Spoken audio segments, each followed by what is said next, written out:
hey everybody Hey. in the Pivot Shift Ahead Facebook group. We are so excited that you are joining us today. I am excited. We've got a live audience here on Zoom, and we also have you guys on the page joining us. And who us is my name's Vija Williams, and I'm here in Seattle, Washington. I'm the Director of Growth at the Benkini Companies, and I also have the Vija Group Real Estate team. And I am super proud to also announce that I am one of the 4 co-hosts of the Empire Building podcast. And as of today, you can subscribe. So whatever you're doing right now, stop what you're doing. I know it's like a moment. I cried this morning, actually. It was pretty amazing. You can get on the podcast section of iTunes and you can search Empire Building and you can subscribe, and we would love you more if you hit 5 stars and even gave us a review. It's actually not dropping until a week from Monday, June 1st, but the more subscribers we can get now, the more we're gonna cry every morning out of joy. And you want that, you really do, you want that. So welcome. I do a series of interviews typically on Fridays, maybe 2 or 3 Fridays a month, and I choose people that I think are icons in our real estate industry and have fascinating stories, and more importantly, have things to teach us. And we call this our leadership webinar series. And we have a really cool Facebook group actually that we tend to do these on. And today, our gift to you guys on the Pivot Shift Ahead page is we're gonna do our interview right here. And I've got the amazing Carin Nguyen, whose story is going to blow you away. And I'm really excited to spend the next 45 minutes to an hour with Carin, just doing a deep dive on her life and her incredible mindset. I always say about Carin, her superpower is she is the Olympic athlete of mindset and mental toughness. And you'll know why once we do her story. So thank you, Carin. Still one of my highest paid compliments, so thank you so much. And if we're paying compliments, I mean, I've been like, wooing out of your makeup this morning because you are just so glowing. Thank you. And I know we're going to get comments on that because, man, you look fabulous. Wow. It's like you had professional makeup done today, and your hair, like everything is just so.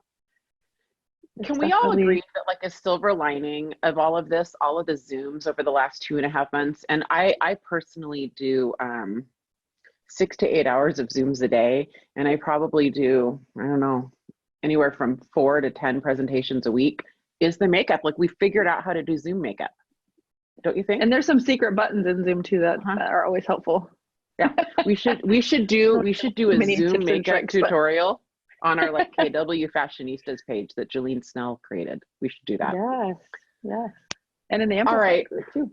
In the Amplify group. Actually, yeah, we could do it in Amplify. So Carin, I think for you, what we know today is that you have a thriving business in the Phoenix, Arizona area. You have an incredible husband who I really enjoy and admire. His name's Son, and you have 4 beautiful children. Is that right? We do, yes. 4. So we know that today. Can we go back to the beginning and start with, I don't usually do this, but with you, I think it's important to start with your birth. Can you tell us about that and what was unusual about it? Yeah, so a couple of years ago, I was watching a television program, and it was about babies born addicted to methadone. And I just had this like internal, like visceral reaction, like an over emotional reaction. And I shared that with my dad, and kind of matter-of-factly, he said, oh, well, that's because, you were born addicted to methadone. And for those that don't know, methadone is an opiate, and it's used for people that are trying to come off of heroin and maybe, I guess, less destructive. And so fast forward, maybe 2 years ago, I'm having a conversation with my aunt, and I think she thinks she's going to tell me something I don't know. And I said, oh yeah, I already know, I was born addicted to methadone. And she goes, sweetheart, no, you weren't born addicted to methadone. You were actually born addicted to heroin. And, told me some stories about things that were happening in the delivery room and the withdrawals that I went through. And I thought, wow, that's pretty heavy. And I'm not going to lie, I did not have great feelings about that for the first couple of days. I carried a little bit of anger and resentment of, how could you do that? As a mother of 4 myself, I'm thinking I could never. I feel like, when the why is big enough, the how shows up. I feel like that would be a big enough reason to be able to put that aside. And at the same time, I've never walked, until you walk a mile in someone's shoes, I've never been addicted to that, would have felt like. And what I can tell you where I've landed with that today is I actually do think it's the gift that I find out of that is I subconsciously know what it feels like to go through withdrawals. And I can honestly say I've never touched any drugs whatsoever. I've no gummies, no CBD, like no marijuana, like not even the slightest, because I'm terrified of it. And I think it's really because I know subconsciously what it feels like to go through withdrawal. So I kind of look at that and I go, man, that's a gift, because I don't remember that pain. Obviously I do somewhere deep in there, but it's protected me from making, some decisions that maybe would have taken me Yeah. on the same path as my parents. And I think that the fact that you just described it that way right there shows how I see your strength come through, is that you have this ability that you've worked on a lot of years to immediately go to, hey, there's a gift in this, and this is Yes. what it is. Yeah. Yes. Yeah. And if I can share too, because I think as we get started, it's important that I recognize that my mom, probably a little bit my dad too, came from this place of being a victim, right? Like there was a lack of responsibility for things happening. It was always like things are happening to me and not for me. And as I started to get older and older, that really started to have a gut reaction for me. And so I said, well, there's ways I show up like that too. So if I'm not going to show up like that, the opposite is to try to find the gift in some of it. So Yeah. that's where that That's came it. from, because I've definitely not always been that way for sure.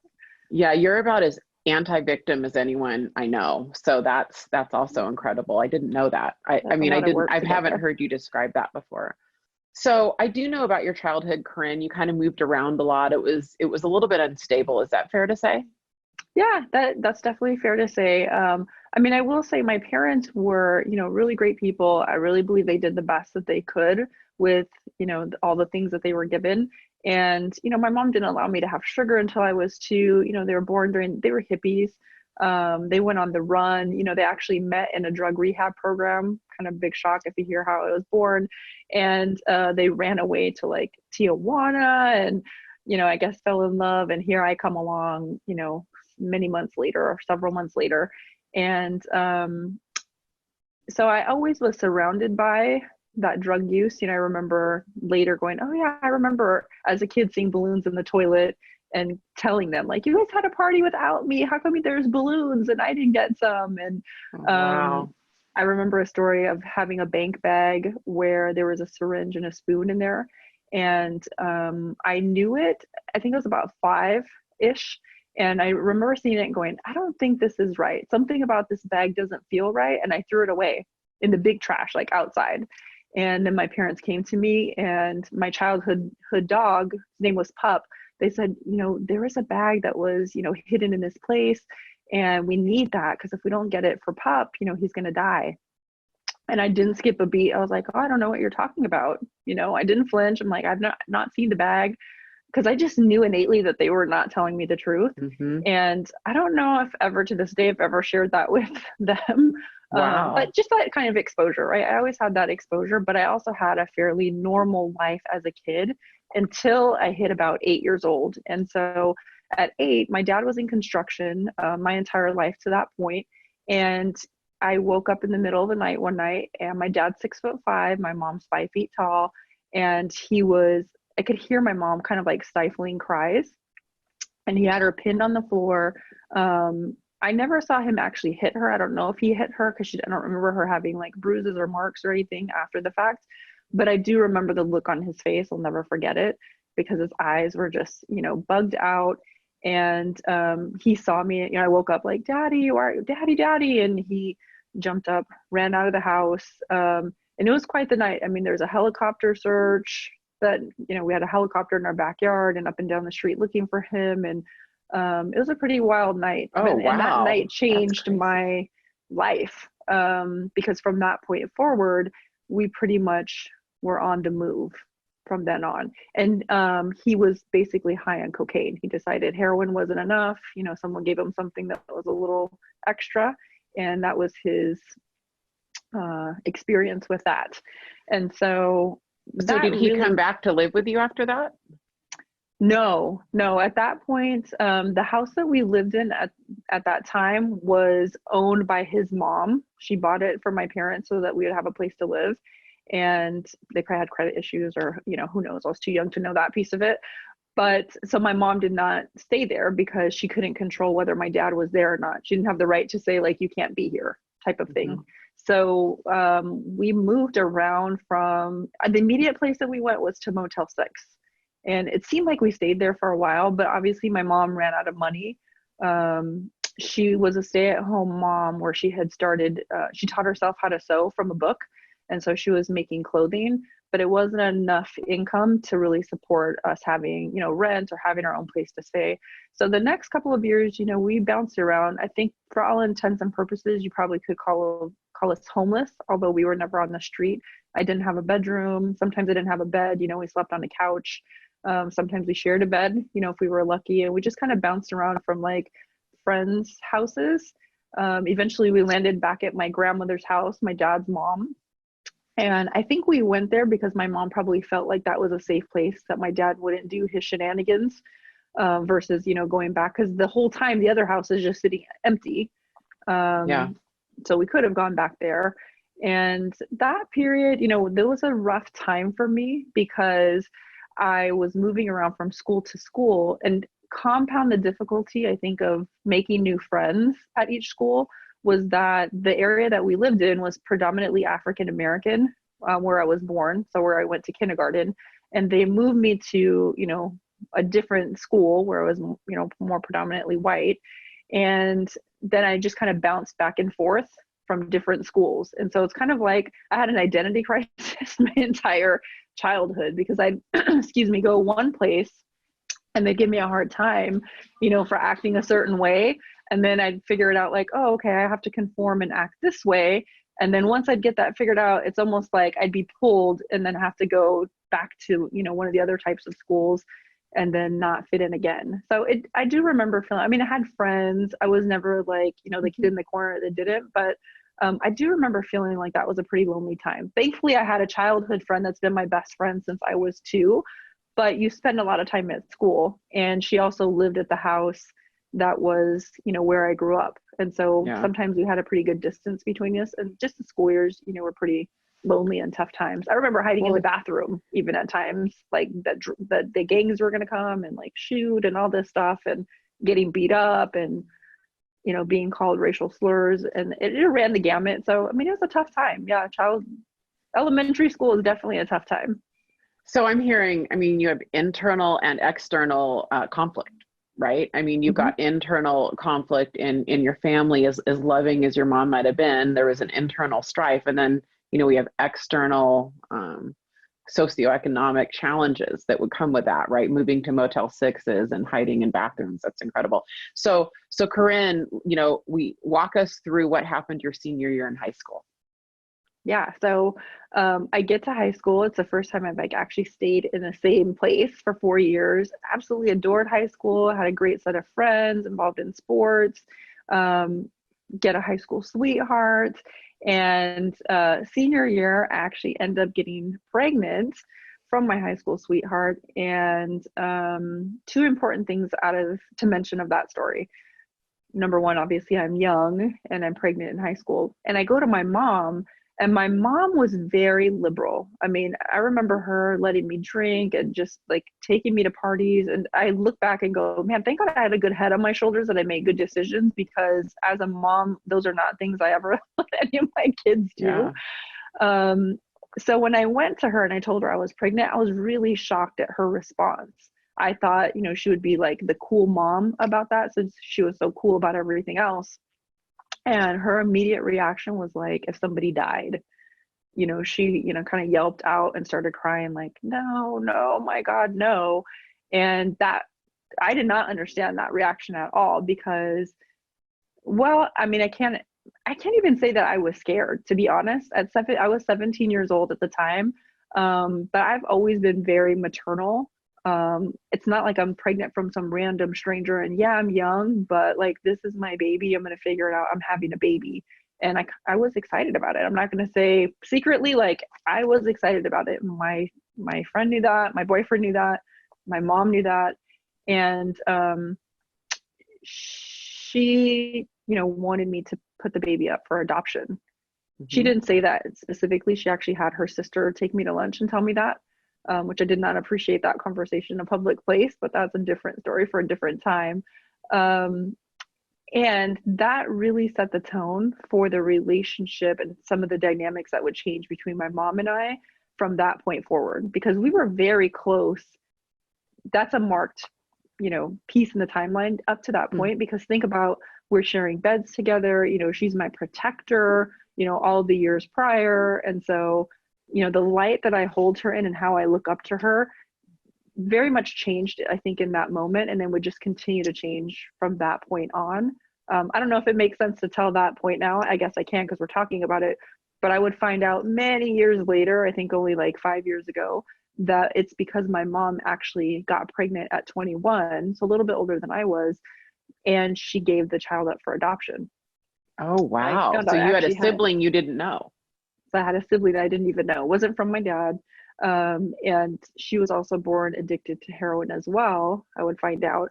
But that right there explained for me why my mom had that reaction.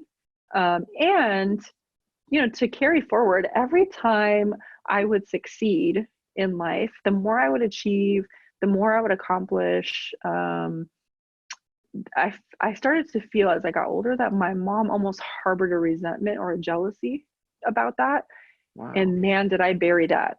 I didn't share that with anyone. I didn't share it with my best friend. I don't even think I shared it with my husband for many, many years, because I just thought super guilty. Like, how could you even think that? Well, your mom can't. A mother would never feel that way. That's not correct. You're not feeling the right emotions. And I look back and I go, no, that was true. I think that was happening because I bought a house. Like, I had her, there's me and my mom in a house, and we're two chiefs and only one Indian, very strong-headed women, of how the child should be raised and decisions that should be made. And so I said, I got to get out of here. I got to go find my own place. And I bought a house at 18. It was a new build. And did some sweat equity to get the down payment. Okay, I want to back up there because you just jumped to, first of all, let's start with the fact that most 18-year-olds don't have babies, right? So you had a baby. And I was barely 18 because I was 17. I had barely clicked to 18. So did you have the baby during your senior year? I was very pregnant. I had her 2 weeks before I started college. Okay, so first of all, I just want to give you kudos that when you say before you started college, so you enrolled in college knowing you were going to have a child at age 18. I have a child who's 16 who I'm not sure is going to go to college, and he's certainly not pregnant. And so you had this, baby, you registered for college, and during that time, I believe your first job was cold calling. You were cold calling and doing sales, and then you went and bought a home. You have just listed accomplishments, Carin, that many people don't have until they're 30 or 40. Yeah, we're 19. Yes. And it was a progression, right? Like getting a job. It was a brand new company. It was a photography studio. They just opened up, and so they didn't have a client base. So I just have to cold call out of the phone book, and I didn't have any problem doing that. So that's how I cut my teeth on cold calling, and I was the #1 appointment setter, and I did really well at that job and worked my way up in sales. And so because I had that consistent, that ended up closing actually. I remember finding out I was pregnant, and then we had like a Christmas break or something around the same time, and the employer called me and said, hey, don't come back to work after break because we're closing the studio. And I'm going, all right. And I remember going on other job interviews, and I was, 17. I was really fit at the time. I could suck that baby in like all the way. You couldn't even tell I was pregnant. And I have like 5 months, big belly, and I could suck it all the way in. Crazy. And could not tell. And so I actually got a couple of jobs, and then I just decided, you know what? I'm just going to finish out my senior year. I took like a babysitting job and took that time off to have the baby. And then I was supposed to be going to the University of Arizona, but that's in Tucson, and I'm in Phoenix. So that's like 2 hours away. I didn't have any support, anyone to help me take care of the baby. So I modified that plan and just went to a community college here locally and said, well, that's a lesser expensive way to go Mm-hmm. get your education. So yeah, when she was 2 weeks old, I started college. And then when she was 3 months, I went back to work as well. So, and I I mean, remember, you pivoted just like we're all pivoting now, right? yeah, it's about the pivot, right? And I remember a funny story that I was breastfeeding her and I was in class and I completely leaked during like a day I had to give a presentation. And so I went to the bathroom and I just like splashed a bunch of water on my shirt and I went back to class and I told everybody in class like, oh my gosh, I went to the bathroom and the sink broke and it just like exploded on me. And of course they're like, oh my gosh, Brilliant. that's hilarious, I'm so sorry. And then I just gave the presentation and I went home and changed after that. I So mean, I'm definitely good at the literally, pivot. I'm hearing so many pivots in here. And so I can't wait to when we get to the point of today, Which is coronavirus, cool. to That's hear our how you're page, right? Pivot shift pivoting ahead. That's now. where we're at. It's the name of the page. Yeah, exactly. So you went on, Carin, you bought a home, you went on to work at a bank. Is that correct? And that's where you met San, right? Yeah, yeah. So I eventually went Okay. on to go to banking. I did not realize I did a group interview. I had no idea that banking was sales. No clue whatsoever. I thought it's like you cash a check, it's, knowing math, trading money. And no, that's a big sales job. And so I started working there. I did meet my husband, Son, there. And we worked eventually out of the same location. We traded spots being number one and two in Phoenix. And so we had, a great time doing that. Yeah. And we were both in relationships at the time. And I think his relationship wasn't going that great with my Well, daughter, Jasmine. clearly. Yeah, right. It was not going that great. Um, and interestingly enough, I think it was coming more from her side. It wasn't him, it was her, Mhm. complaining about it. And it's kind of like, all right. And with Jasmine's dad at the time, we had been off and on for 7 years. Thankfully, I bought the home. It was only in my name. And like makeup, breakup, move out many times. We had finally gotten engaged. And I think I knew like the relationship was so toxic. I think later he was pretty verbally abusive and very controlling. And eventually there was just some things that happened. I knew he was cheating and he would turn it. He had this a gift of turning things around. And so if I'd question him on something, he's like, you know what, that's it. I'm tired of you constantly accusing me of these things. And that's some pretty good evidence. And so he's like, that's it, I'm out of here. And he packed up all of his stuff in big black trash bags. I remember, and it wasn't the Wow. first time he moved out. And I said, if you leave, I promise, when you're young, you Yep. swear on somebody's life and that like Yep. is really a big deal. And Yeah. so I said, I swear to God on Jasmine's life, our daughter, if you walk out that door, this is not going to be like every other time. Like I was resolved. I said, I'm done. You're not going to come back. Um, and I was done. Like I had made that decision. Enough was enough. I was exhausted with it. And of course, he called weeks later and was like, I'm so sorry. Can I come back? And I'm like, no, you can't. And so So that you was lost the him out. This guy's finish of out of that. there. Son breaks up with his girlfriend. You guys end up getting I married, think she right? actually broke up with him. So that's She kind of the broke up with irony. him. Yeah. Yeah.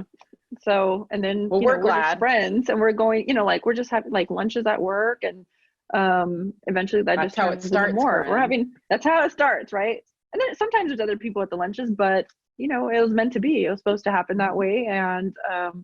And I think that's why it's been such a great marriage too, because, and it's not always great. It's 17 years in. So if you've been married any amount of time, that's work and every moment isn't sunshine and rainbows and happiness. And I think it's worked well for us because we started off as best friends, like, Yeah. really great friends. So that's how that Yeah. worked. And he's just such a great man anyway. So you guys, you got married in 2003, and I think two other things happened that year. Yeah, actually, so we got married in 2002. We have a Okay. baby in 2003. And then later in 2003, I got my real estate license. And Yeah. so um, I had endeavored to get my real estate license actually at community college. That's one of the classes I took. Would not recommend there to get your real estate license for anyone else. Everyone on here is probably already in real estate, so that may not matter, but they don't set you up really to pass the test. It's more of a class than to go Yeah. pass the test. And I only passed one half of the test and I didn't pass another. And so I let some people in my ear tell me how difficult real estate was, and being a single mom, I let that scare me, and I just put that on the back burner. And fast forward in 2003, I was in lending, so I was already on straight commission. I had left the bank and gone to lending because I did really well in home equity. Home equity sales, I was number one at the bank that we were at. They sent me on like cruises and lavish, all of these rewards and kudos, and it gave me attention. And so loan officers would show me, hey, look at this check. You're making the bank all this money. You could come over here and make this for myself. And I thought, this seems irresponsible to make this jump as a single mom. And how is this going to look? And eventually I formulated a plan, and don't tell Ben, but I pulled off my 401k to live off of a little bit while I was making that transition. And it proved to be a really great experience. So in 2003, I went back at it with the determination to get the license. I got the license. And for the next little bit, I actually did loans and real estate at the same time. And we would just take the baby to work with us. Son was working with me at the time as well. It was the first time ever that we've actually shared our journey as a married couple. We did that on the page yesterday. For those that watched, thank you so much. For those that didn't, and that's posted, right? That's posted on the page. That right is now. posted. Yeah, that's posted on the page for anyone that wants to go back. We were pretty vulnerable in that conversation. And so, I got into real estate, made that transition. And so how did you sell your first home? Walk us through the first few months of real estate? Oh, goodness. Well, there's two good stories out of that. Number one, I think I'm a strategist at heart. And so coming into it, I thought, okay, how am I going to get business? Because I have friends and family. I'm a native Arizonan, third or fourth generation. My grandmother's name was Arizona Sunshine. That's how Arizonan I am. And but I didn't want to count only on that, because then I'm dependent on if they need to buy or sell right then. So I said, you know what, I was doing my own taxes for years. I thought, I'm going to go to H&R Block, because it was really easy to become certified to do taxes there. So I went to H&R Block, I got certified. My thought was, I'll be in front of people and I'll have their financials like all there. They can't lie to me. And they'll either need to refinance, which I can do because I'm a lender, or they need to buy a house because they need a tax deduction, and I can see that too. And so either way, like, I'm selling every single person something that I get in front of. And so I started the book of business based on that experience. And the technical first house that I sold, though, ironically, was a HUD home. I found out later you're supposed to get commission. I found that out later because ironically I became a HUD broker. I'm a HUD broker today, where I, can list and sell HUD homes. And you're not allowed to hold those open unless you are a HUD broker. I didn't know that at the time. I'm like, this is a vacant house. Details. It's a HUD home. And so I just set up shop. Like, I put out signs, I did an open house, and I ended up selling that HUD home and doing his loan too. So that was my first sale. And so when you kind of entered real estate, where was your head at? What were you aiming for? Were you what was your vision at that time of what real estate would be like for you? Yeah, I've always been really entrepreneurial. I mean, from the time that I could talk, we lived on a dead end dirt road, that house that I grew up on in South Phoenix. And there's like no traffic on the road. There's probably we lived in the middle of the street. So the people that would pass our house, maybe like 10 cars, I set up a lemonade stand, and I quickly figured out, like, it took a lot of work to make the lemonade, and you could only get whatever, like at the time, 25 cents or 50 cents a glass. So I grabbed my dad's beers out of the fridge and I sold those at a higher price. And plus I didn't have to do anything to make it. So I've always been, how can I get ahead, as fast as possible? And so I had always been in sales in some fashion or another. And real estate is like, what bigger thing can you sell? Most important and highest asset, sure. And big commission. And so coming in, I'm really thankful that I've matured and had the experiences I've had to get to where I am today. Because when I first got into real estate, it was very much so about like me, my family, the commission check, hey, we like material items, external, hey, let's go buy this house, and do those things. And thankfully I matured out of that. It's a process. I think we all probably start off that way, Carin, and evolve into who we are. So you're going through real estate, you've been in it 2 or 3 years. What was happening in your personal life at that time? Yeah, so let's see. So 2003, I would have a 7-year-old and a newborn. And then fast forward to 2006, we had our next baby. And so that's when things are like at the peak in the real estate market. Yeah. So then I would have a 10-year-old, a 3-year-old, and a newborn. And by that point, I hired an assistant and I had to have a conversation with Son because he had went to banking. He left lending before I made the transition to real estate. And he went back to banking and he'd come home with his banker's hours and kick his feet up. And for me, that's really when things started to get busy. It was at 5 o'clock at night and on the Yeah. weekends. And so I got him on board with, helping support me, and I hired an assistant. And I think that's an important one to part because I recognize not everybody heard me talk about this yesterday. In hiring that first piece of leverage, the reason I was able to get over the fear of doing that is that I realized I did not need to pay her entire year's salary. I just needed enough, for the first month or two to Yep. make sure, because if she did what she needed to do, and of course, like I'm not going to schlep around. Now I have like this responsibility on my shoulders that now I'm responsible for her and, helping her feed her family. That really, lit a fire under Yep. me. And that worked. That was great fuel. And she doubled. She'd come work out of my house. So she would double as a nanny, or I put the kids to, for a nap. So obviously I can't leave them home by themselves, even though they're napping. So Mhm. I had her there. She could work, but I had a body there to take care of them while they were taking a nap, and I could run out and, door knock, do my expired drop offs, go on appointments, whatever it took.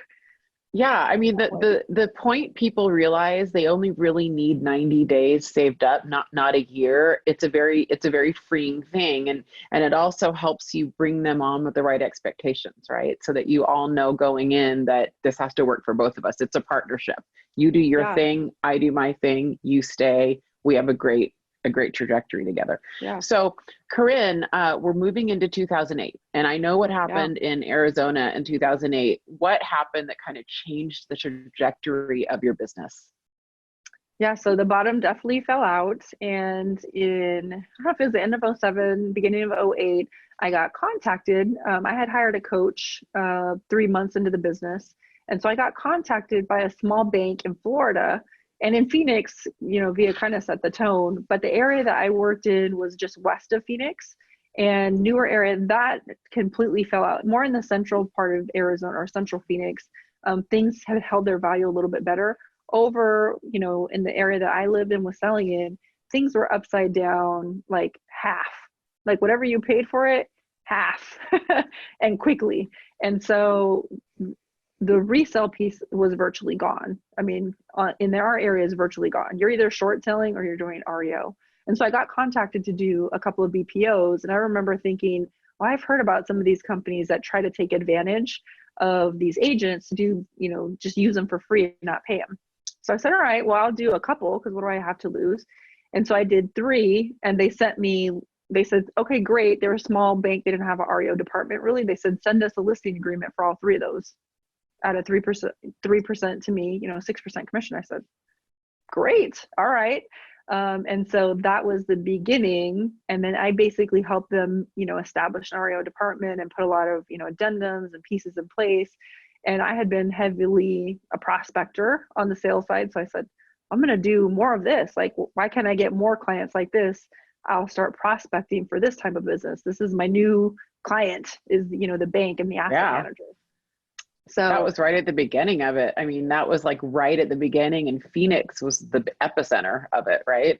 we kicked it off. We kicked it off. So Yeah. that year in 2008, then I had our last baby, Jaden. And I don't even know what the ages are at that point, probably like 12, 5, 3, and newborn. Busy Hmm. ages, super busy ages. Busy. And I did a little over 250 transactions that year. So I remember just And like, what had you done the year before, Corinne? the year before, like maybe 40. I mean, that's more than 5 times. Math. I'd Yeah, have it to was do a math right massive now. jump. Yeah, it was a Yeah. massive jump. I still had the same assistant. I'd had to hire accounting help because there's like reimbursements and things that come with doing REO. And so those were my first hires. And that just continued to grow from there. I mean, years after years, by the peak of it in 2011, I didn't have any of the same clients I had in 2011, not for my fault. That's one of the things that I learned in REO. You can do everything right, but that bank I started with, the FDIC, ate them up. I can change Wow. that. Asset managers would change companies, they'd reassign their territories.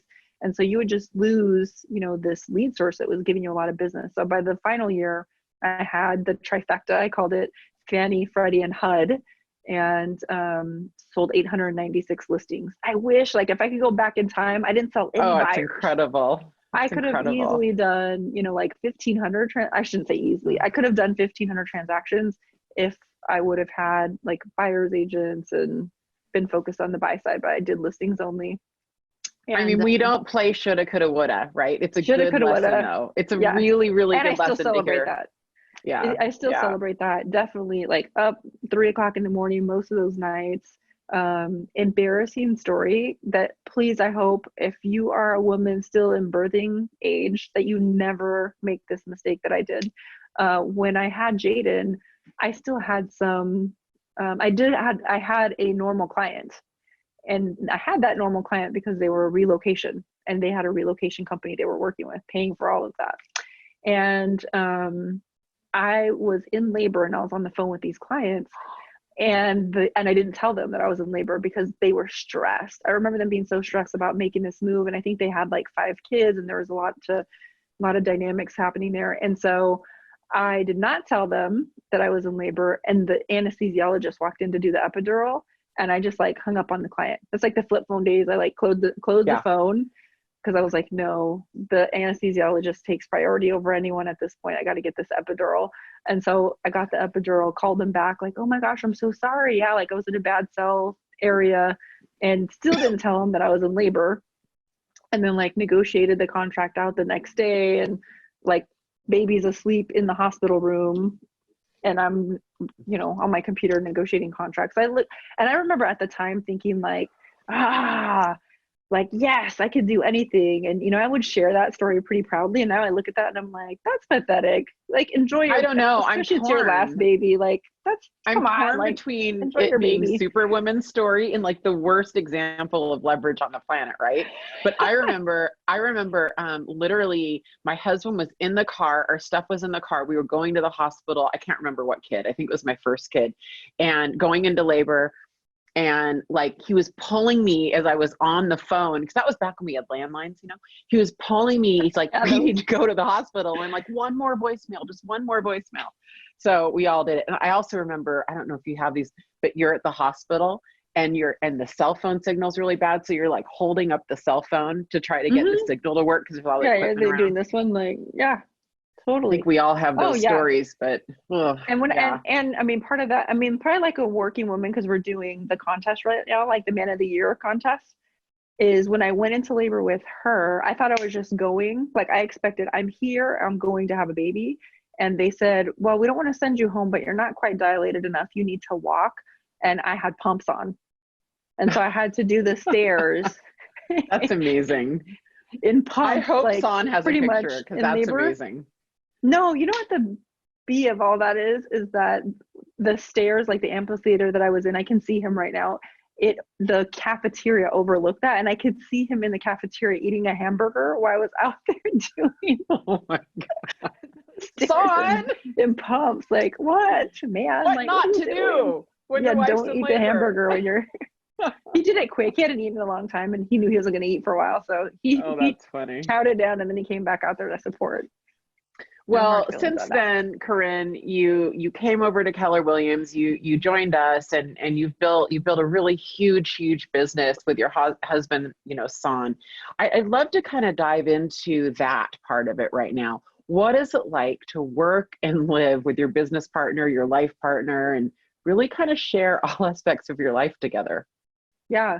So this would have been the third or fourth time that we worked together. And honestly, when we worked together in the lending side, that was my passion. Like, I'm like a math dork. And so, like, working out numbers, putting a deal together, like, I love that. That brought me energy. Son is a true sales guy. And so he's like, I'm not loving that piece of it whatsoever. And probably the dynamics were more, he ended up kind of being like on the processing side of things. So he's like, I'm out. And so when we started to have conversations, one of the things actually that we left out is before we came to KW, I had actually opened a brokerage. Mm-hmm. We opened a brokerage jointly because everything was in our names. All the decisions were made together with Son and I. But the day-to-day, like, that was really my business because he was still in banking. And so while while I was running the brokerage, he was hitting a ceiling inside banking. And I'd say, why hit that ceiling? All those things that you're doing and trying to coach, or maybe where you're limited in trying to coach and contribute to your people, you could actually do that. Like, we have a really great set of agents and you could coach, the top 25% or so. And he'd been going to real estate things with me for years, like training. And so I think with the dynamics happening where he was working and me in his ear saying that, he was like, all right, let's really talk about this. Let me consider this. What would this look like? And so we sat down and said, all right, what didn't work? What do we think would not work about us doing this? Like, what would have to be in place where we really felt confident that we could put this together and make it happen? No failures here. And the biggest thing that we landed on and another piece was that I was traveling a lot. My oldest daughter was in club softball. And so I was traveling like with a pack of babies to different places like Colorado and California. And I'm like trying to put up the canopies and the pack and plays by myself. And Son really missed being in on that. So I think that was a big pull for him too, to be with us making those memories and not miss out. And so I remember us sitting in the truck at one of our kids' flag football practice. And we had this, I'm writing T-chart. I joked yesterday because I mentioned this. I wasn't Ben, I didn't have a Sharpie. I was just a pen and a paper. And making the T-chart of all the pros and cons. And the single most important thing that we landed on was having a clear lane. Each of us needed a clear lane. And I couldn't be accountable to him. And we would be accountable to each other, but I couldn't be the one to hold him accountable, and vice versa. Super smart. Come and try to boss them. Yep. Clear jurisdictions and you're not accountable to each other. So smart. Yes. And you can't have the lines cross. And the reality is when you're in business together, there are things that do cross. So we said, well, here's this set of things, like anything financial, right? Commission conversations, right? Agents have a question about commission, financial. So we said, all right, well, we created a document inside of our team that said, here's what Carin's lane is, here's what Son's lane is, and here's where we intersect. So if you ask either one of us about one of these things, we're going to say we have to pause and talk to the other one. And so I think that's been a really important piece.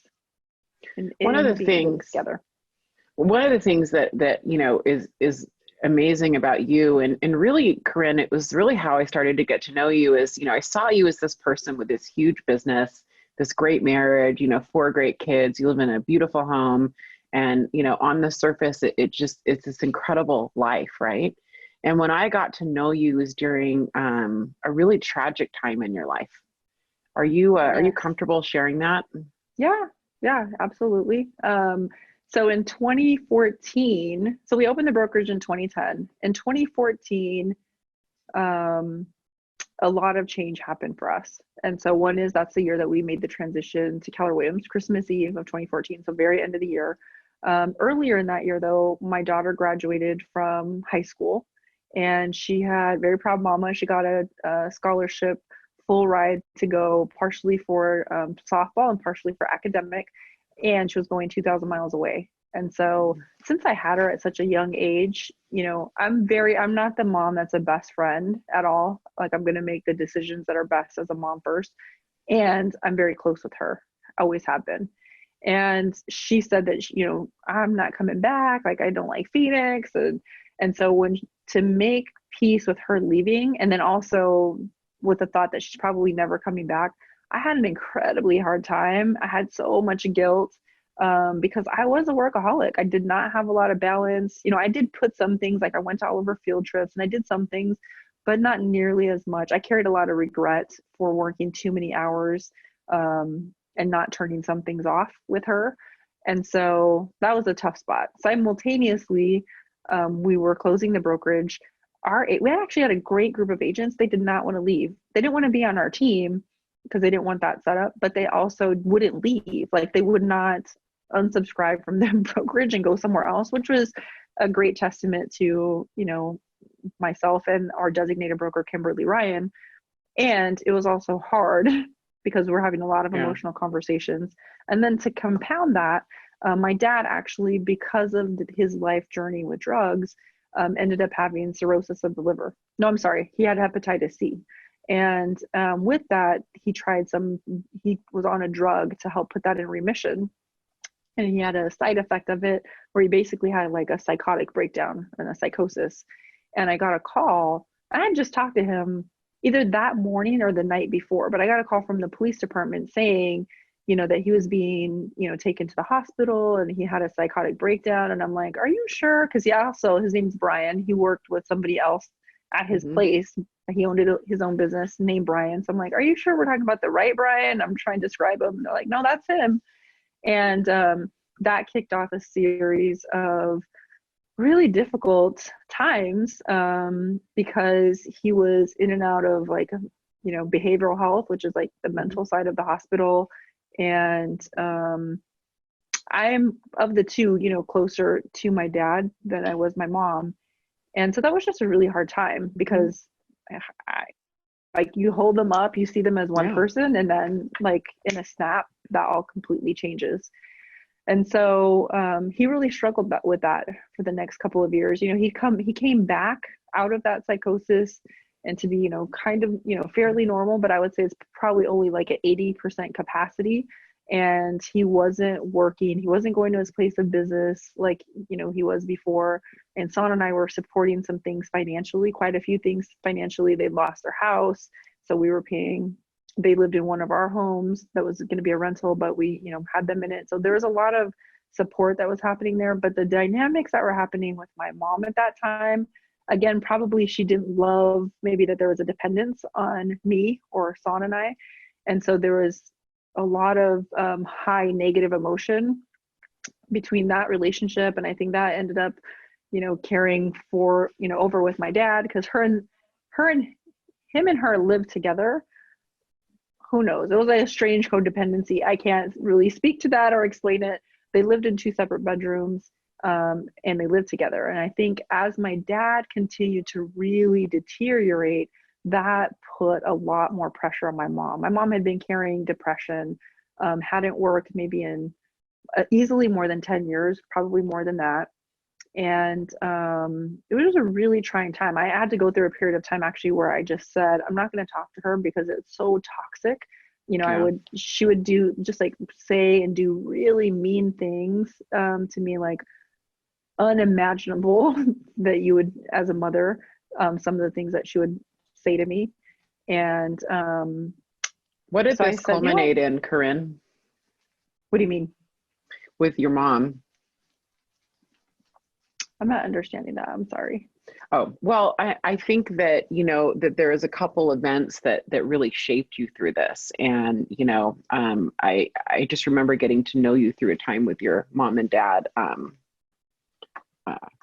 going to hospitals and, and everything. So, well, yeah, let's move on beyond that, because I think that one of the things that makes you extraordinarily tough is your ability to weather, your dad having a psychotic breakdown, for instance, and going to the hospital, and then coming back and going to a softball game and working with your staff and selling 3 houses. Like, it's unbelievable your ability to switch tasks like that and to maintain your calm and your cool through all that. That's what I was getting at. Got it. Yeah, I can compartmentalize very easy. Like, I've definitely been told, even by people at work, like, if you do something, I can have a conversation, but then I can still go have, like a dinner with you. Like a tough conversation here, but that's like separate. Like, oh, that was a work thing. You didn't do what you're supposed to do at work. We've talked about that. Okay, now we're going to be friends and go do this over here. Yeah. So I can separate that like nobody's business, for sure. And so I think if you fast forward through all the junk of all of that, there was a year of time I didn't talk to my mom. I offered her to go to counseling with her, and she said yes. And as I'm driving to counseling, she calls me and says her car doesn't work, and why didn't I pick her up? Well, she never asked me to pick her up. And long story short, she just didn't want to go to the counseling. And so I said, all right, well, I'm done with this. And I didn't talk to her for a year. And I did my own journey of personal development, did a lot of like Tony Robbins, like everything, Unleash the Power Within, Date with Destiny, you name it. Son and I did that together. And it actually allowed me, there's an exercise that we did where I called my mom and I let her know, like, hey, I love you so much. And I also want to let you know, like, I forgive you. I don't know, I forgive you for some of these things, please forgive me. And thank God I did that, because if I fast forward in time, in July of 2015, my parents had always come to our house every Sunday's family dinner at our house.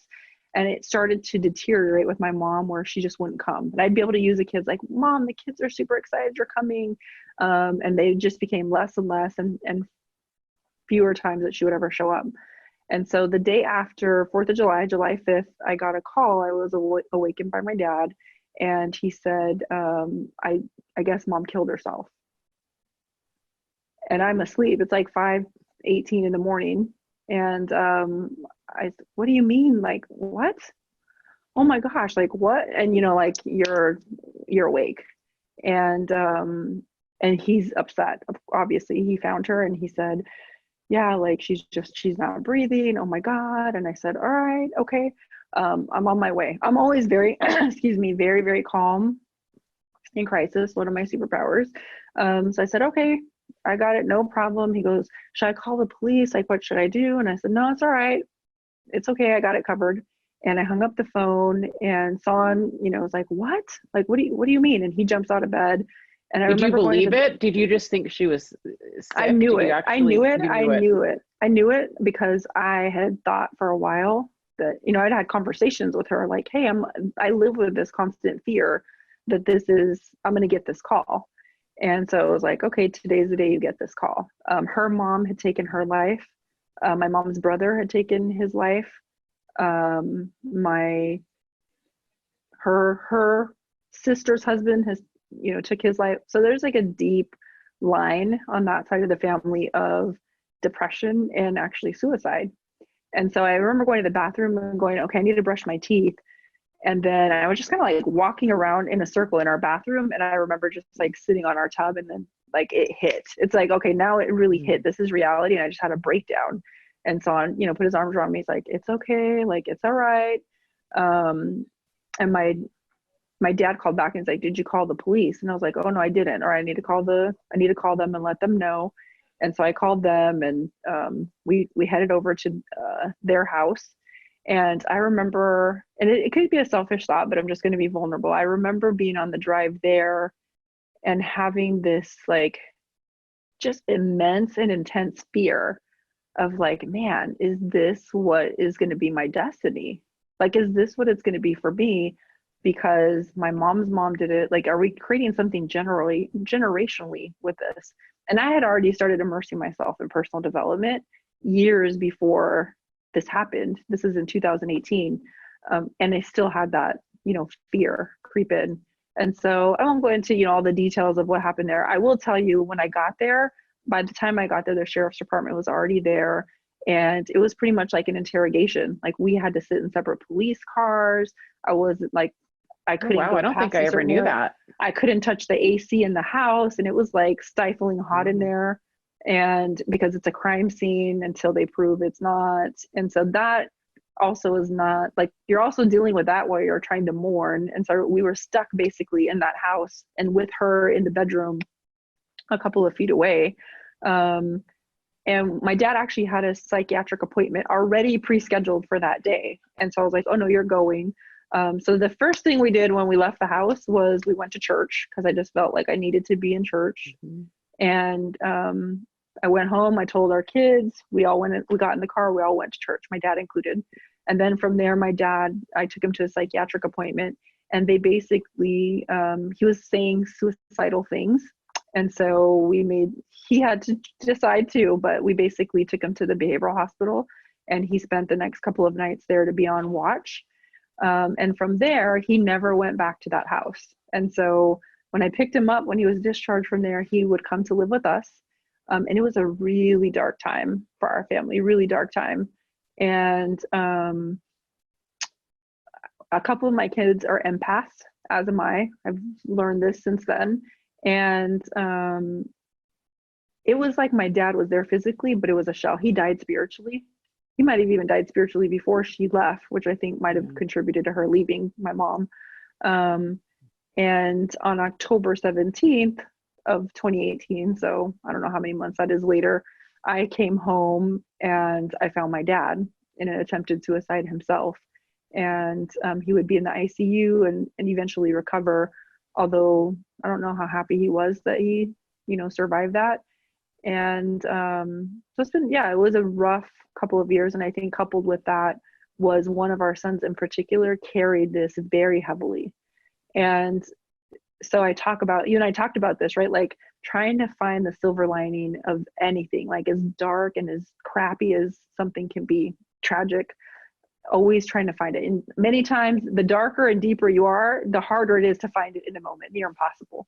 But I would fast forward later with my mom, and I really believe, and this is the part that I usually get pretty emotional, I really believe that her death saved my son's life. I do believe that because of our children, they're high achievers. They don't need a lot of direction. They just get it done. They make it happen. And one of them was not that way. And so the way that we were parenting him was tough love. And so when all of that happened with my mom, it was a different wake up call for me. I'm like, hey, this is stuff runs deep. I can see how it's impacting him. Let's get his brain scanned. And so we went out to Dr. Amen clinics in California. I took my dad with me too. Somehow I was able to coerce him to that before the suicide attempt. And we got my son scanned, and he had all the markings of bipolar. And all the medicine he'd been on was for ADD and ADHD. And so that they won't say you have bipolar at this age because you can't actually be bipolar until your 20s. And so I took that also as like your brain is malleable. Like I can change this with him. Like he can change it, we can change it. He doesn't have to actually be bipolar. He's not bipolar. He has the markings of.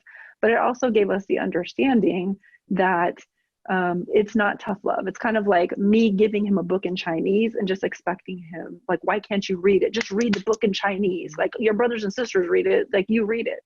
And that's not how he was wired. That's not how we were parenting him was not correct. It was not the highest and best for him. And so when we changed, he changed. And so we took him through some transformational coaching, and counseling didn't work. I didn't like counseling, but the transformational coaching piece, MER and NLP, turned him around. And so he barely passed seventh grade. In eighth grade, he just finished. He got accepted to Brophy College Prep, which is a really tough school to get into. It's harder to get into that school than my daughter going to a Division I university. Wow. And he finished eighth grade like with A's and B's. He did have a C in math, but it was an 83.9. In most schools, that actually would have been a B. Long story short, he finished really great. And so I just look at that journey and I go, thank God, not thank God that we lost her, but I do really believe that changed the trajectory for him. And so that's the silver lining I get out of that. Carin, what I love about you is that exact thing, is that you're always looking for the lessons and the silver linings. And I went through that. I remember talking to you a lot during that period with your son. You would call me on your way to California because you guys drove. And I learned a lot just from you, and the way you just jump into solutions. I mean, you were all in on this stuff. So let's end on a high note. We're in the middle of a pandemic right now. Yes. And everybody's looking for silver linings. So what is the silver lining in this pandemic? And I also want to say, Carin, that your son, all of your children are thriving, that you are in probably the best place I've seen you mentally ever since I've gotten to know you. I want everybody to know that this has a really positive, uplifting, joyful ending right now. Please, thank you for saying that, because people hear it and they go, oh my gosh, that sounds depressing and it's dark and it's all these things. And I'm like, only if you think that, because I don't. Like I take each one of those and I go, no, this is the flip side. If I didn't have that dark time or that breakdown, I wouldn't have the opportunity to have maybe like the drive, the determination, and some of those other byproducts of it. So please don't take it as darkness, because I don't. So what do you want to end on? What do you want everybody to know? What's the silver lining of all of this for us, do you think? Yeah, so I mean, I look at COVID and I think connection. A lot of times when we're looking at the things that are happening, we go back to connection and the things that really matter. And from a real estate standpoint, the first thing that we heard people say is you can't be tone deaf. When you're calling your potential clients or your past clients, hopefully we're not leading with, what are your real estate related plans in 2020 like we had been before that. We're calling going, what do you need? How can we actually connect? And this connection with people, we've gotten farther and farther away from that, with technology, and we feel like we're connected because we're messaging things through Facebook or we can see their story, but that's not the same thing as actually extending a hand, having the empathy and having human connection, which, by the way, we need that as humans. Like, we are hardwired to need this connection. And so I think by far that's been the biggest takeaway for me, is getting back into, hey, the real priority is connecting with people, and the byproduct of those connections is opportunity, financial upside, and all those other things. But it actually, we might have been looking at some things backwards and gotten off course a bit. So yeah, well said. Like a lot of the stories in your life and a lot of your examples, I agree. I think that if there's anything this pandemic has done, and it's brought us to the essentials that matter, and it's gotten us focused on this. Carin Nguyen, I cannot thank you enough for being so raw and vulnerable today. I know that there are so many people out there that needed to hear your message. I don't know who they are, but I know they needed to hear it. I know they needed to hear that you can persevere through this, have a smile on your face, have a really incredible life by design. So thank you from the bottom of my heart for being a model of that for all of us, and for being willing to come on today and share that. And for all of you guys, thank you for joining us very much. I'm really excited about our podcast. And so if you want to do me a favor, a personal favor, it would be to get on iTunes, get on podcasts, search for Empire Building Podcast, and subscribe, and maybe even give us 5 stars and a review. It would make us so happy.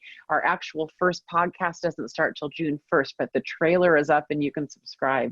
So thank you very, very much. And Carin, I think you have to end this meeting because you're the host, remember? We made you the host. I do. And I have actually I've seen a little snippet of some of the content that they have as they launch this podcast, and it is incredible. And while it's a podcast of women, it's not exclusive to women. This is a podcast for all. And it's not a real estate podcast either. And so business and life. It's a business. It's really everything. It's how to have a really big life, just like you have. Yeah. And I think a lot of vulnerability, right? It's not just going on there funny blowing, it's real life. And so I'm excited for the rest of the world to get to see some of the things that I've been able to hear. So Empire Building podcast. Thank you.